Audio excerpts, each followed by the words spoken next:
Welcome to Two Idiots and a Dog, Idiots Unleashed. I'm Grimm, I'm Zolgar. Kaiju's around here somewhere. but more importantly, I'm Grimm. And thank God for me. Really? What is wrong with you? Oh, we don't got time for that. And who are we apologizing to today? Sorry, Jimquisition. Sorry. So, just a quick warning, this is an uncensored podcast, so you may hear adult language or other content not suited for children, the workplace, church, or, frankly, human consumption. This week, our topic is sci-fi versus fantasy. Where's the line? What's the difference? And this idea comes from some weirdo named Zolgar. Ugh, this sounds like an idea only an idiot would come up with. Yeah, God, that Zolgar guy must be an idiot. If you have an idea for a topic for us, you can let us know on our Discord or social media, but you can only vote in the topic poll on Discord. Now stand back. Because the idiots were unleashed way too long ago. Alright, so sci-fi versus fantasy. I am going to piss off so many people. So, everybody thinks they know where the line between sci-fi and fantasy is. Now, they may not always agree on where that line is, but everyone has their idea of where that line is. And I'm here to say almost everybody is wrong. Well, on that, we completely agree. So, if you take the core of the genre of science fiction and the genre of fantasy, most people, when they think of science fiction, they think things like Star Trek, Star Wars, basically they think anything taking place in space with laser guns and stuff like that, or things like Blade Runner, all the classic greats of science fiction. And they think fantasy, they think Lord of the Rings, World of Warcraft, basically swords, sorcery, elves, orcs, all that nonsense.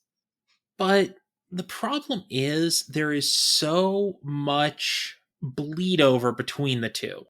Even within the realms of actually acknowledging them as separate genres, they bleed over so much that you cannot really draw the line to distinguish them anymore. That's because there is no line. We made it up. I mean, we make everything up. Every single genre that exists is made up. And what defines one genre from another is completely made up. It's all fantasy. Okay, so you're telling me that if I say, hey, let's watch a fantasy movie, you're going to go get, I don't know, 2001 A Space Odyssey? You might have found one of the few that I consider to be science fiction. Okay, if I say, hey, let's watch a fantasy movie. A fantasy movie. You're going to go get Blade Runner. No, because, and you're all going to hate me for this, I find Blade Runner's pacing extremely boring. Okay, what is your favorite movie that is generally classified by society and pop culture and genre definitions of sci-fi? Oh, my favorite? I haven't actually thought about that in a while. Just, okay, any in your like top 10 or whatever, just pull out of your ass. Star Wars. Okay, Star Wars is one that I call fantasy too, because I mean, it's space wizards. Yeah, it's sword and sorcery in space. But okay, I mean, if I say let's watch a fantasy movie, you're not going to go get Pacific Rim. I might, depending on how snarky I was feeling that day. You're only going to get, if you go get Pacific Rim, it would only be either to troll me because that's obviously a sci-fi movie, or because we've had this discussion and you want to troll me because I've pointed out that there is a distinction in the genres and you refuse to acknowledge it. Because the distinction is completely made up. But everything is completely made up. Your face is completely made up. Of molecules and atoms and other random shit, yes. I feel sorry for the other random shit. Gotta be part of your face. Ugh. But even still, you have to acknowledge that, standardly speaking, within the realms of Within the realms of pop culture, there is a distinction between science fiction and fantasy. Even if you yourself do not acknowledge that division is real, you have to acknowledge that when it comes to defining genres, there is a distinction. And okay, you're a writer. If you write a book based on Star Wars, you're not going to submit it to a publisher as a fantasy novel. By based on, I mean inspired by similar themes, concepts, and aesthetics, unless you're making it a traditional fantasy. If it's spaceships and laser swords and stuff like that, you're going to tell your publisher that it's a sci-fi novel, and you're going to pursue publishers that publish sci-fi novels. Because if you take your spaceships and laser swords and all that and try to publish it or to sell it to a publisher as a fantasy novel, they're going to look at you and go, "The fuck are you smoking? This is science fiction." Well, yeah, but that's because publishers are stupid. But you can feel that way all you want, but if you want to make money at it, if you want to sell your writing, you have to acknowledge that there's distinctions in the genre, even if you yourself personally don't think those genre distinctions exist. They don't exist. They're completely arbitrary. We made them up. Everything is arbitrary. Time is arbitrary. Time is a social construct that doesn't exist. Well, technically time does exist, but our recognition of it is a social construct. Does time exist? Or is it just a trick of our perceptions? That's for a different podcast, though. That's for a podcast that's probably not run by idiots, honestly. Little bit. So I'm going to go ahead and clarify here for a moment here, because right now everybody's going to be very confused about this back and forth in this debate that we've immediately jumped into. When I say there is no distinction, that it is completely arbitrary, that's mostly my stance. There are some few works that are based on just enough real science to function. Like, for example, The Martian. Most of 2001 works, I mean, we're already seeing computer systems that are not quite as advanced as HAL yet, but we can see it coming. It's going to happen. But the problem is the majority of the sci-fi novels that people think of as sci-fi rely on things that either can't or don't exist. Let's back up for a moment. Let's take on a staple of the sci-fi genre, giant robots. This would be your Gundams, your Jaegers, your whatever the fuck else. But not Evangelion, because that's a whole different story. Those are not even robots. That's just... Look, Ava is weird, and we don't... Listen, if you want us to talk about Ava, we'll talk about Ava, but put it in the polls, suggest it, or pay us. Pay us. I do not like Evangelion. I will not sit down and watch that enough to talk about it again for an episode. Cannot stand that anime. See, I love it just because it's fucked up. I hate every single character in it and want them all to die horribly, but I don't care enough about it to watch them die horribly. I hate it. The characters suck. So if you want to hear us talk about Evangelion, pay us, I guess. And be prepared for me to rant about how much the characters suck. Consider the previous rant a preview. This is what your money could buy. So getting back on track, giant robots will never work. Not the way that they work in these pieces of fiction. Can we build a giant bipedal robot? Eventually, sure. Why not? Once we address power concerns and weight limits, we can probably come up with something. We've already actually got one. It's not independently powered. Yeah. Will it work as depicted? Will it be a viable combat platform that can run and jump and engage in fast melee No, absolutely fucking not, because physics don't work that way. Barring something that adjusts how it reacts with gravity, no. Yeah, you would. And I'm sorry, if at that point, if you're putting a gravity alteration device on something, you might as well make it an anti-grav hover artillery platform. The bipedal mech part at that point is, well, pointless. Not necessarily. I could see possibly a reason to do it. Perhaps if you have something that allows you to adjust how something interacts with gravity, but not completely go the, screw gravity, we're just going to hover here. But it would still be horrifically inefficient. And it Yeah. still, even then, I'm not sure it would move the way we see like a Gundam move because, and I'm not talking the weird fucked up Gundams like G Gundam where they're like absolutely impossible, like not even science fiction anymore. They are straight up fantasy robots at that point. I mean, like standard Gundam, like the original Mobile Suit Gundam series. We see some pretty fast-paced close-up combat in there that I'm not sure we could achieve even with gravity manipulation, just because at that point it's not even just gravity. You would need to manipulate mass and mass interactions. Well, the problem there is even discounting all of the science issues behind giant robots, discount every single one of them for a moment.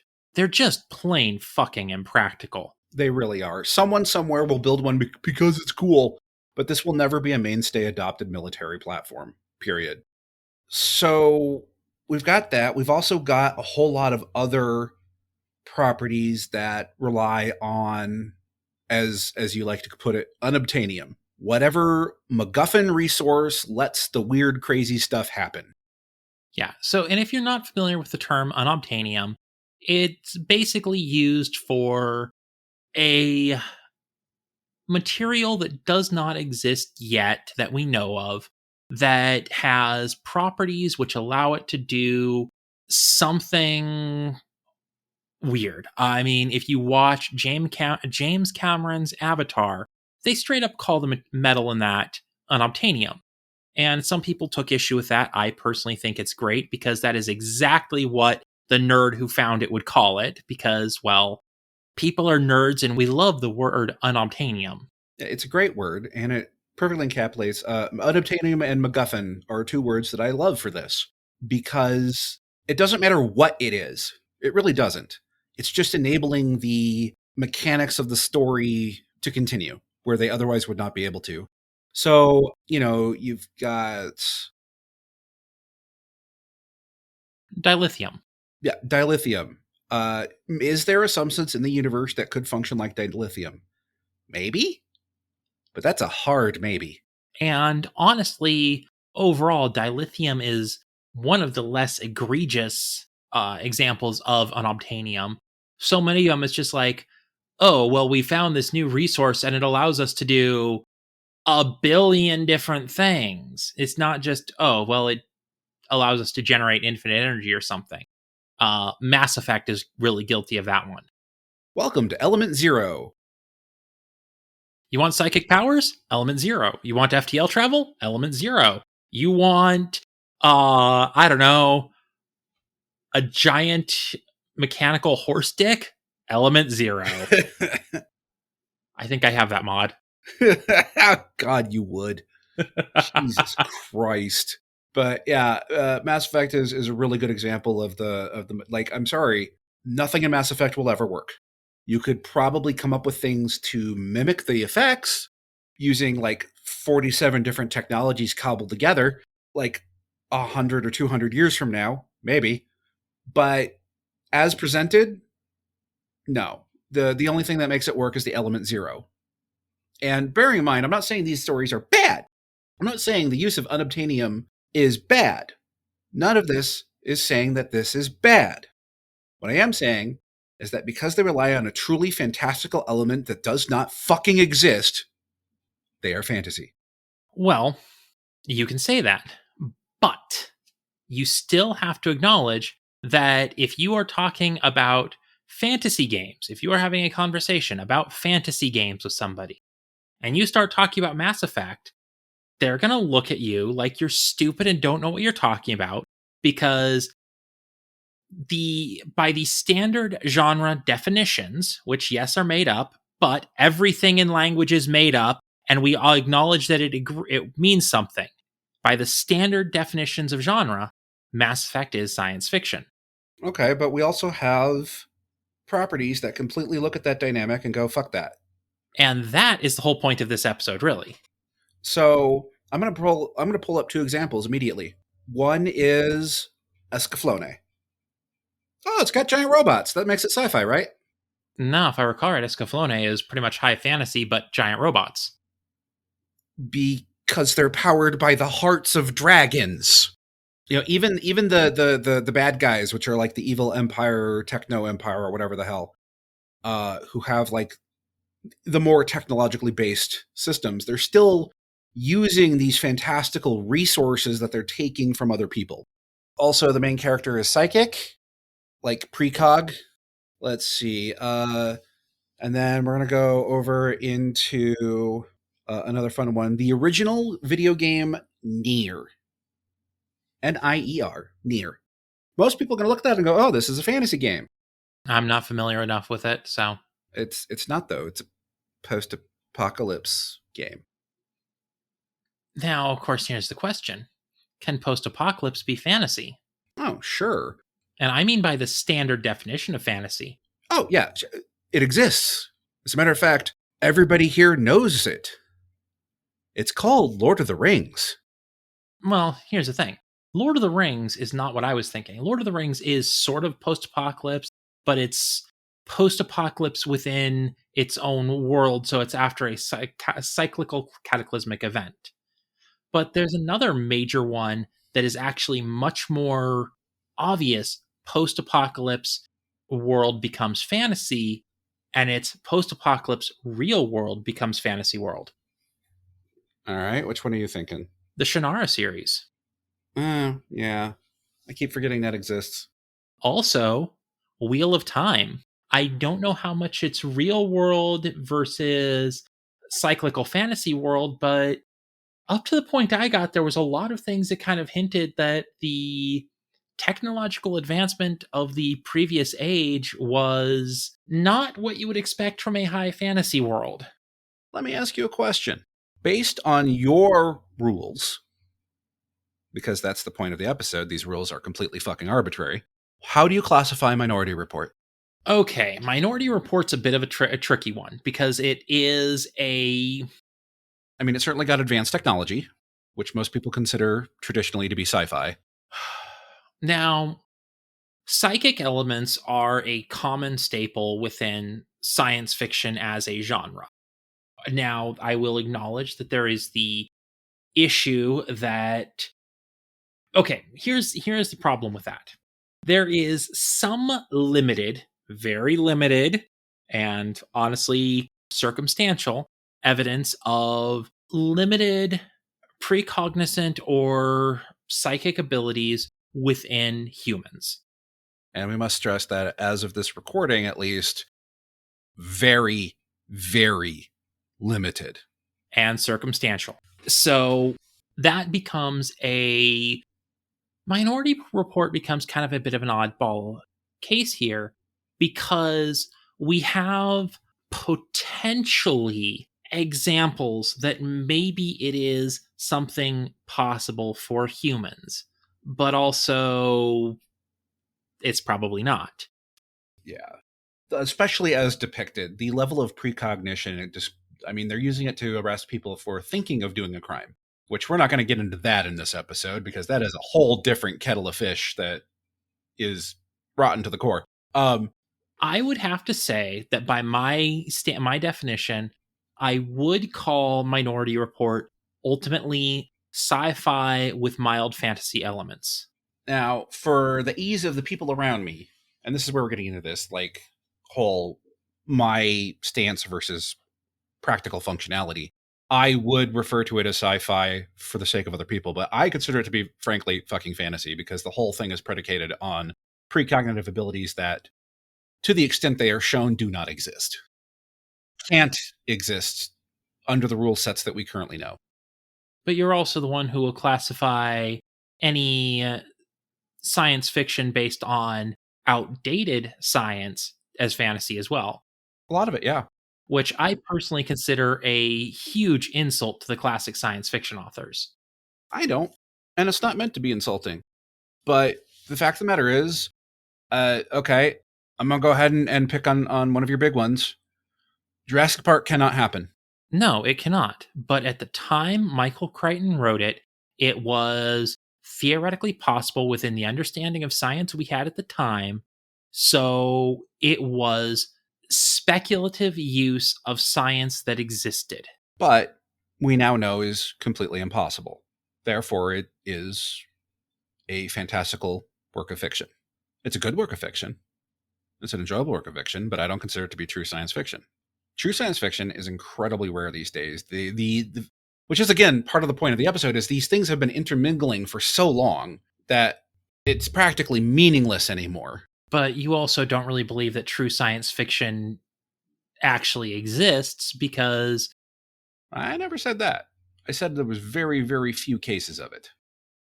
almost every single piece of science fiction that exists uses some element that does not work as we know science today. It might work, it could work, but we don't have the technology to make it work. I'm sorry, by your definition, absolutely positively anything that has interstellar travel is fantasy. Absolutely. 100% agree. And this is where I think your definition is flat wrong. Yeah, you're allowed to think that. Just like I'm allowed to think what I think. But that's what makes this an interesting episode, is the fact that we disagree like this. But also because you understand that these definitions have meaning and they exist for a reason, you're still not going to call Interstellar a fantasy movie in a standard conversation. No.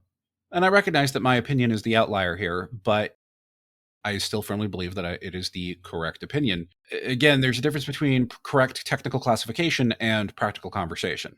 So what you're saying is that you're technically correct, the best kind of correct. Absolutely. You bet your ass. Also, you said it's a correct opinion. Opinions, by their very nature, are not correct or incorrect. You cannot have an opinion on something that is factually correct or incorrect, because opinion is subjective. Factually correct or incorrect is objective. There are a whole lot of opinions I could bring forward that completely disprove what you just said that I'm not going to, because that will make this get way too spicy. No. You can have opinions that are incorrect, but if you have a correct opinion, it's actually just believing the truth. It's believing fact. And in my opinion, what I'm saying is truth. But it's a truth that most people don't want to deal with, because they want to have the nice, neat box that everything fits into. It's not so much about the nice, neat box that everything fits into. It's, if I want to watch a movie about people flying around in space, shooting each other with lasers, it's easy to have, oh, okay, I want to look in the science fiction setting. If I want a movie with people throwing magic and swinging swords around, it's easy to look in fantasy. You know, it's like the distinction between, honestly, a mystery and a romance. There's plenty of mysteries that have romance elements to them, plenty of romances that have some level of mystery element to them.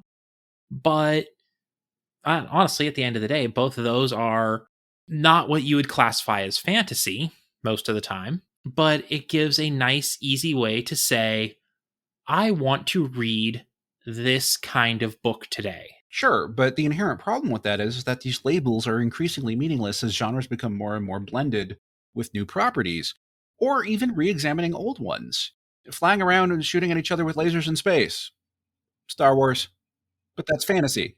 We both agree that that's fantasy, because it's space wizards. Yeah, the Force is magic. It just is. And I'm sorry, a lightsaber will never work. I want it to. I want it to. But it won't. I'm sorry. I mean, you start talking about unobtainium, fucking kyber crystals. Yeah, kyber crystals and something I just thought of. There's might be some people who are sitting there looking at me going, "But Jurassic Park is totally believable." What do you mean it can't happen? The fact of the matter is, brief aside real quick, we have learned that the DNA would degrade too much for us to be able to clone it properly. Unfortunately, even preserved. We have had some studies come forward with this information in the past few years, which sucks, because I really wanted to go to Jurassic Park. Matter of fact, I think the only person who would want to go to Jurassic Park more than me is this idiot. No, I've seen that movie too many times. I'm not going there. Well, fine. I'm going without you. Actually, no, neither of us are going because it can't happen. Now, it could theoretically be possible at some point way in the distant future that we have gene editing technology well enough to replicate what might have been, but it's not going to be a true clone at that point. It's going to be a genetically engineered whatever. Fun fact, that is actually brought up in the Jurassic World franchise, where basically they start talking about the fact that they now know that dinosaurs don't look like what they looked like in Jurassic Park, and they could have done it right because they were doing a lot of gene editing, because ultimately what they did is they did gene editing to make it look like what they thought it was supposed to look like. Yeah, using the frogs. And basically they were like, yeah, we tested them with feathers and people didn't like it. Yep. And I, to this day, wonder if that was a bit of a meta nod, if there was an early test of Jurassic World where the dinosaurs had feathers and the test audiences were like, ew, what the hell is this? Yeah, it's possible. But yeah, cloning an extinct species from preserved DNA is unfortunately something we can't do unless the extinction happened recently enough that genetic material has not degraded, which means it would be something that an extinction that we probably caused, at which point, yeah, maybe we should fix that because, we broke it. But again, that's a whole nother topic. Yeah, but there are a lot of examples of blending the genres to a point where the genres are meaningless. Steampunk. Is it science fiction or is it fantasy? That depends on the steampunk, my friend. Doesn't it? And that's the problem. There is some steampunk that is pure science fiction, where it's basically like, okay, if we figured out a way to do basically if we never developed the internal combustion engine, if we continued focusing on steam power and we built things around steam power longer and bigger, that's steampunk. But then you also get into steampunk with aether and all these other elements that it's just like, okay, that's pure fantasy. Yeah. Hey, here's a good question for you. What is Doom? Doom? Mm-hmm. The video game franchise. Yes. Doom is Christian fan fiction. Oh, we're gonna get so many comments if they ever hear this. I'm not wrong. It's got heaven, it's got hell, it's got the forces of good and evil and angels and demons and all that shit. And it's also got a very angry man in power armor with a shotgun who wants to avenge his bunny. Damn straight. Daisy, we will never forget you. This one's for you, Daisy. If you don't know what we're talking about, Google it. Seriously, Google Doom and Daisy. I promise you won't be disappointed. So I would argue that it's that within the confines of this topic, it is very, very much fantasy, because even the high-tech goodies that they use, especially as of the 2016 reboot, reimagining, weird continuation, question mark? The energy that powers all the cool space lasers and shit is straight up tapped out of hell. Okay, I will tell you the defining factor as to whether Doom is science fiction or fantasy. All right. And this is a very, very simple question to answer that question, but it is also an impossible question to answer. What is the question? Are the Christians right? If the Christians are right, then Doom is science fiction. If the Christians are wrong, Doom is fantasy. The Christians are wrong. I mean, I tend to agree, but especially within the confines of the work, even Christian dogma as it's presented is incorrect within the fictional universe of Doom. It's really interesting, actually. But I think that would need to be its own episode or topic at this point. And that would be it. That one could get spicy. Doom and the Christian mythos. Oh, if you want to hear it, you might need to pay us for that one too. I gotta say, I think if we do that one, we need a Christian on board to actually like talk about it. I was raised Lutheran. Isn't that close enough? I was raised Christian too, but no, we need somebody who actually believes that. I don't know if I actually know anybody. I do. And he's a podcaster. Hi, John. I don't disagree with that. But again, it's not going to happen unless you pay us, because that one's really spicy. Oh, yes. They're even for Unleashed. And I know we've already gotten a little spicy, but like that is we get death threats level of spicy if the right people or wrong people hear that topic discussed. So yeah, we're definitely going to need to get paid, and it's probably going to need to be more than the like $20 that we've been doing these for. Hey, if you get death threats, you're doing something right. I suppose, depending on who the death threat is coming from. Man, we haven't gotten any death threats for this podcast yet. Well, it's because we're just a couple of idiots. So back on topic here, the biggest reason, obviously in practical conversation, I've already said this. Yes, there's a distinction, but that distinction is completely arbitrary and varies from person to person and property to property. Hence my stance actually being that the distinction does not matter. It's all fantasy with very, very small exception. Well, I say it's all science fiction with very small exceptions. Because it could be somewhere in some alternate universe, it could be true. Fern Gully. Could be true in an alternate universe.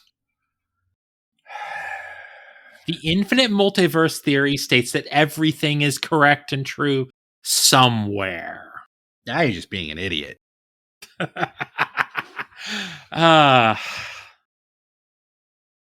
I mean, you look at Warhammer 40K. Oh, God. I mean, you talk about one where the distinction is just... It's not magic. It's psychic powers drawing from the accumulated collective subconscious psychic energies of every sapient thing in the galaxy. Okay. At what point did that become your plausible explanation for psychic powers? Emphasis on the word plausible. It's fucking space magic, okay? And I mean, there's the warp, and... Don't even get me started on whatever the fuck is going on with the Necron. Yeah, Warhammer 40K, while it has many of the trappings of science fiction, is... honestly, okay.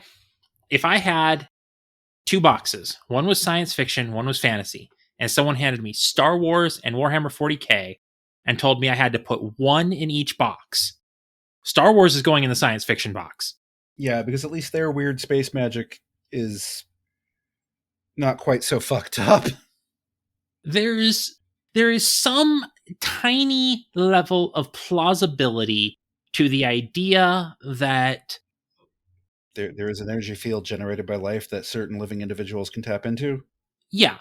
And especially when you consider the fact that Star Wars is not necessarily supposed to take place within our galaxy, within the humans that we know the existence of. Yes, they look like us, but are they? And so, yes, there could very much be a life force entity, aka midichlorians.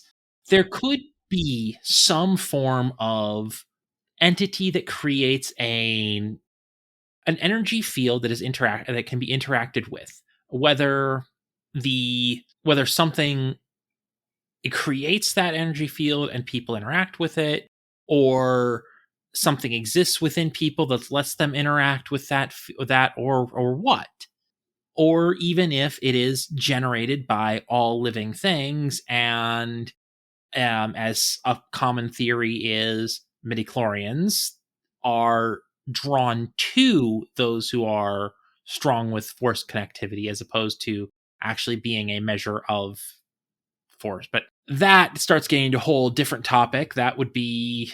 Yeah, that's going to be another one you're going to have to pay us for, because I will burst a capillary if we have to talk about midichlorians normally. Yeah, at least more in depth than just in a general Star Wars topic, because... Yeah, you're going to have to pay us for that one too. I'm sorry. No. Dumbest fucking thing they ever did. I mean, it's going to come up if we do prequels versus sequels.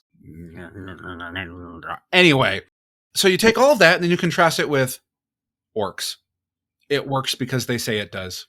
Enough orcs believe that it works, therefore it works for orcs. And that's actually a very important distinction. It works for orcs.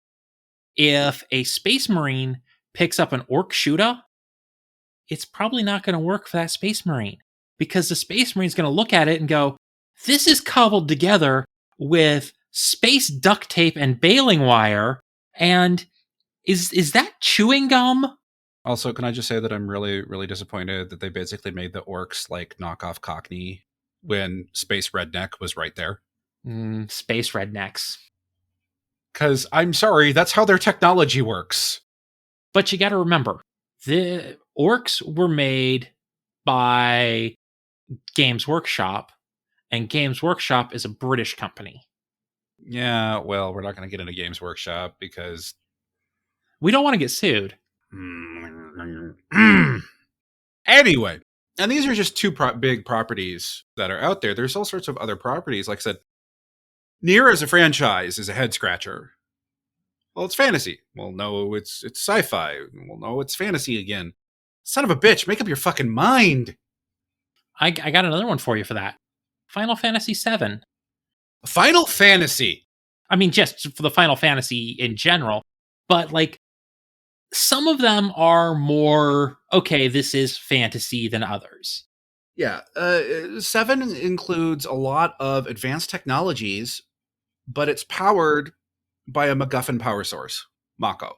And, I mean, the magic system is powered by another MacGuffin power source. Materia, which is derived from Mako.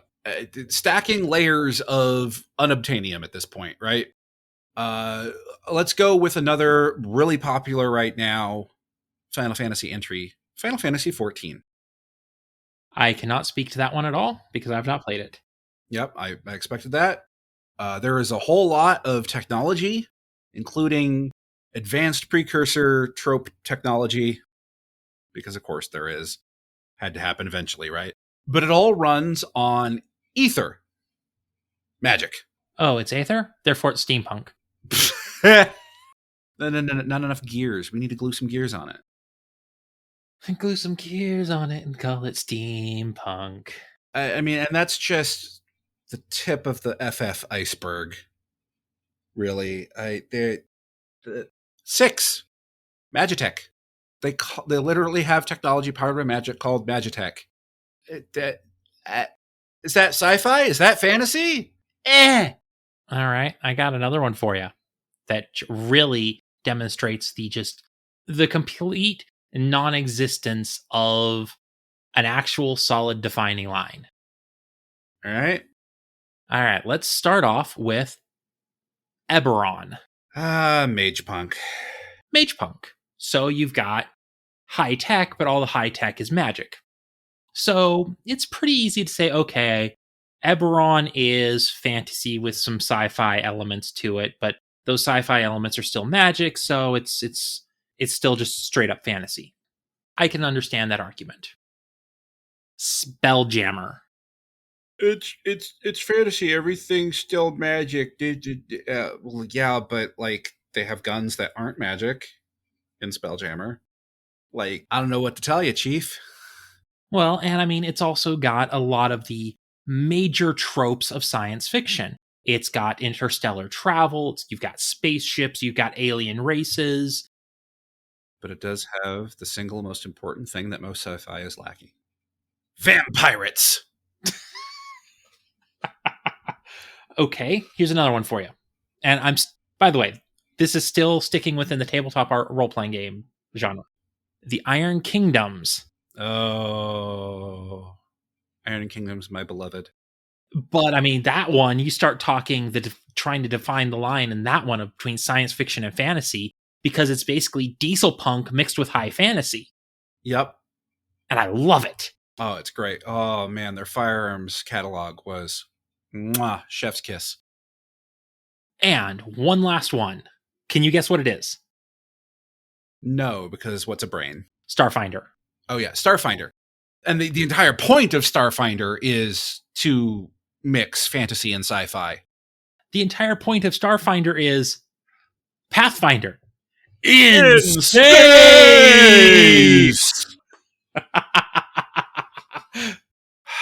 You know, if I ever run one of the campaign for that, I'm going to have to do all of the narration in like cheesy space adventure voice.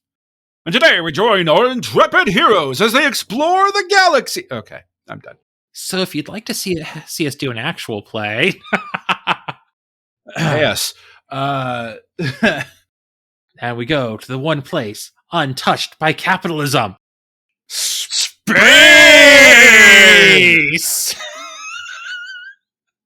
And that's the take they used.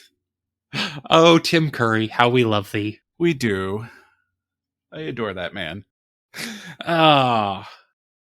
So yeah, this is why my stance is that most of it is fantasy, because honestly, at the end of the day, all of this crap runs on whatever fantastical bullshit we came up with for that week. And yeah, in a practical conversation, I will concede.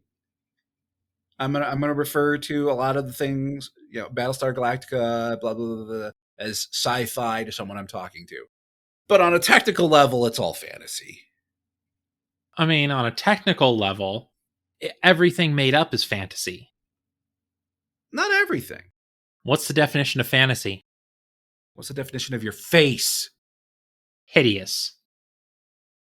There's a reason we do a podcast. That's not a definition. That's an adjective. That's a descriptor.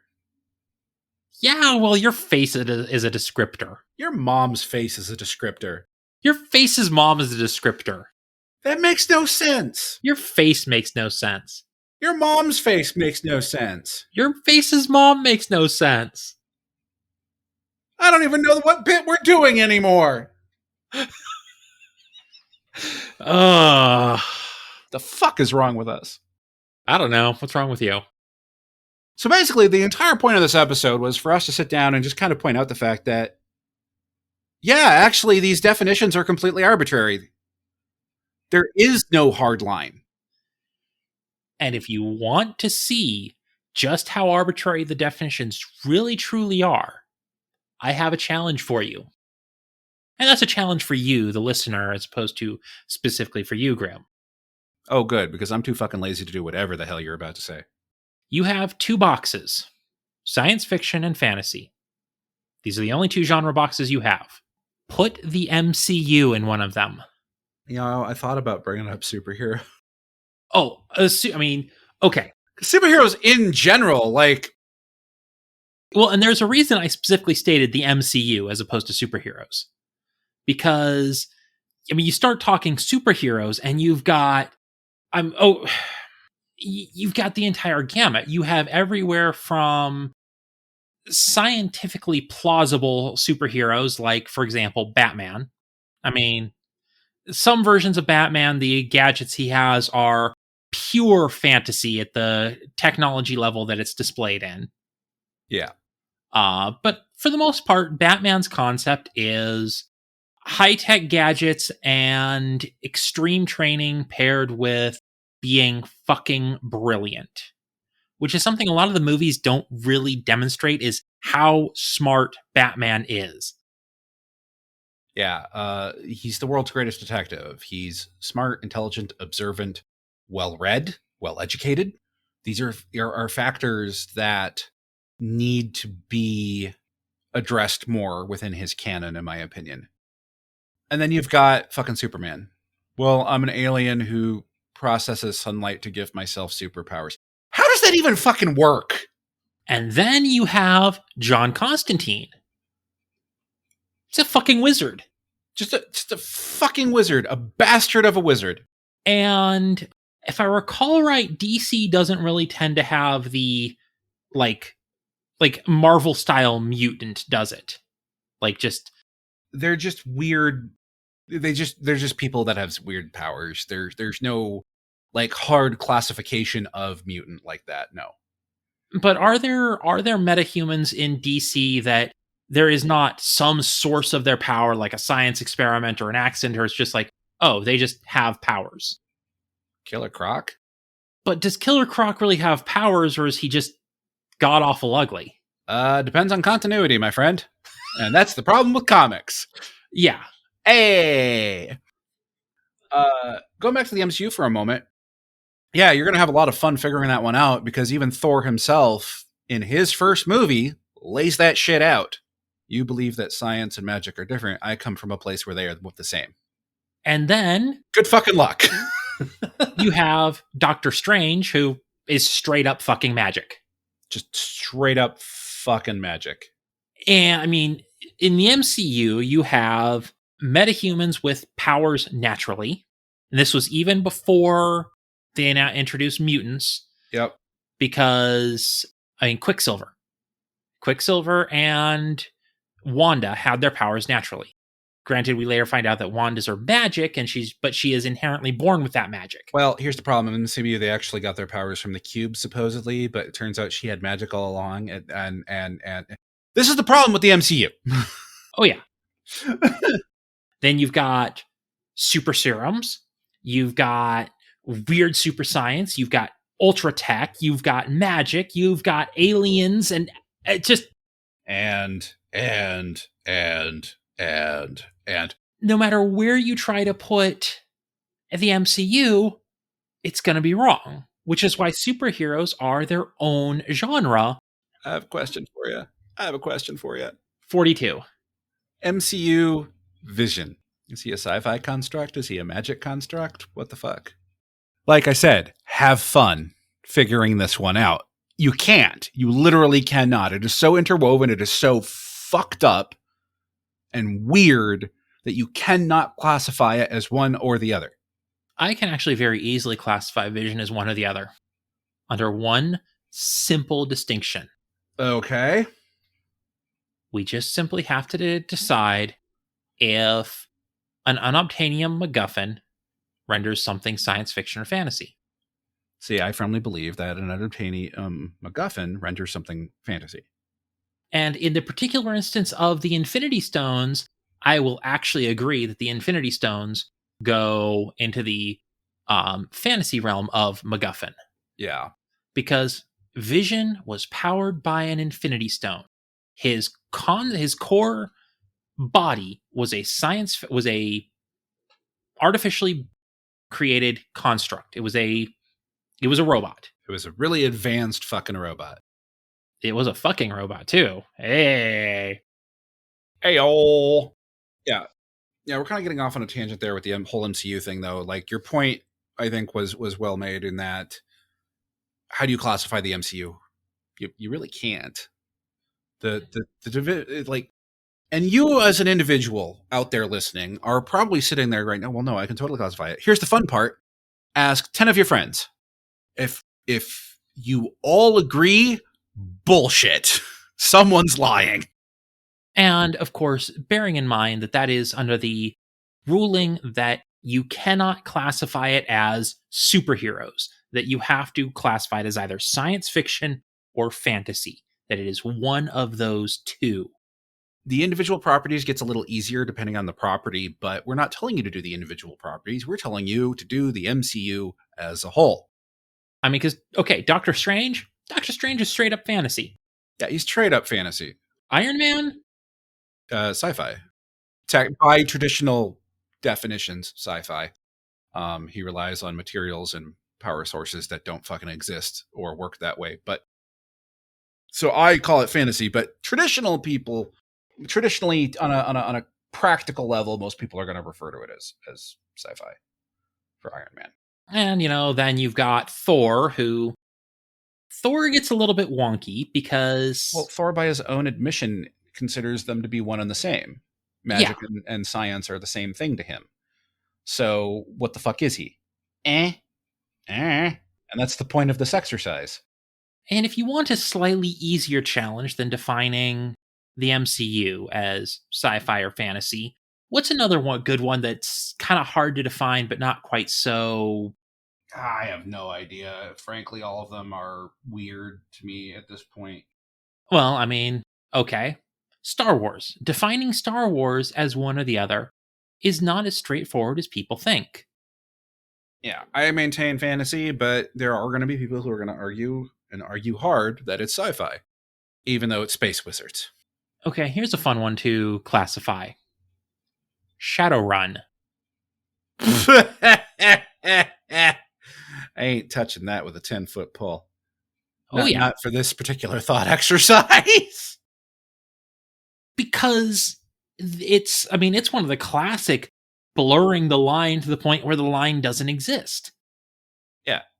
And that's the whole point of this whole topic and this episode is on an individual level, you're going to have an opinion on what a property is or what the difference between sci-fi and fantasy is. The fact of the matter is these differences are completely arbitrary and honestly, at the end of the day, do not fucking matter. Yeah, there is so much in science fiction and fantasy as the genres are traditionally considered that blends the line so much to the point where you just cannot break the two apart at this point.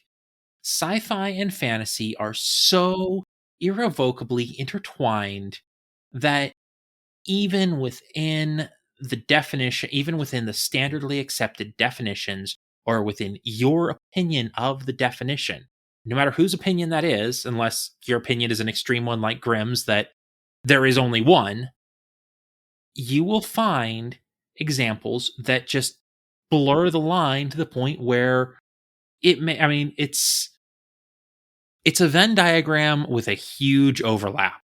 And in many cases, it comes very close to being a circle. Very close, but not fully. There are some properties that are very clearly on one side or the other of this particular equation. They are, to me, by my definitions, very far and few between. And I guess the point here really is just a lot of people get hung up on these definitions, and they really shouldn't because they don't fucking matter.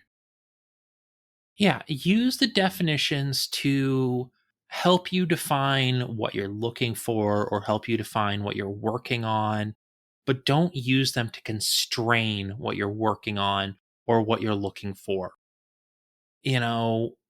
Don't sit there and say, well, I'm writing science fiction, so I can't use this element. I can't have a psychic in this story because I'm writing science fiction and psychics are magic. Yeah. And this can also expand, just as a brief aside, to other genres as well. I mean, well, I cannot tell you the number of times I've heard someone scream on the internet, well, this particular property isn't true steampunk because XYZ. And I'm like, dude, the only one who cares is you. Like, a lot of the genre definitions that we operate off of are completely meaningless. I mean, bloody hell, do not get me started on steampunk because that is its own topic at this point. Yeah, steampunk is a whole thing, and what is and isn't steampunk, and if you think we couldn't do a full 45-minute to hour-long video on that, you don't know us very well. No, they're right. We couldn't do a video on it. We don't have the equipment for video. I'll just film it on my phone. It's fine. But yeah, we could do a full episode on that, is what I meant to say. And if you think we couldn't, you don't know us very well. Hey, you are talking to the 2018 Tea-Dueling champion from Wild West Con?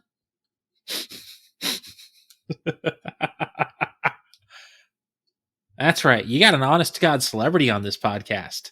How the fuck did I end up working with this fucking level of idiocy?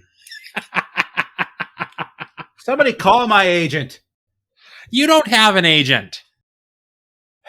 Well, you know what else I don't have? A ribbon for tea-dueling? Any more fucking patience for this shit. So that's it for this week. If you like what we do, please give us a like, follow, rating, and all of that nonsense on your favorite podcatcher. You can also support us on Patreon for special bonus content and episodes a week early, or tip us on Ko-fi. You can find those and our social media platforms and Discord server in the show notes. Also, be sure to give our friends some love. Who the fuck is it? No fucking idea. Guess you'll find out. Welcome to Shatsunami, a variety podcast that talks about topics from gaming and films to streaming and general interests. Previously on Chatsunami, we discussed Game of the Decade, Deadly Premonition, the romantic thriller, Birdemic, and listen to us get all sappy as we discuss our top 5 Christmas films. If that sounds like your cup of tea, then you can find us on Anchor, Spotify, YouTube, and all good podcast apps. As always, stay safe, Stay awesome, and most importantly, stay hydrated. Last but certainly not least, we want to give a quick shout out to all of our supporters on Patreon and Ko-fi, especially these idiots. Random Warrior, Rain, and the perpetually banned Athen Mortis.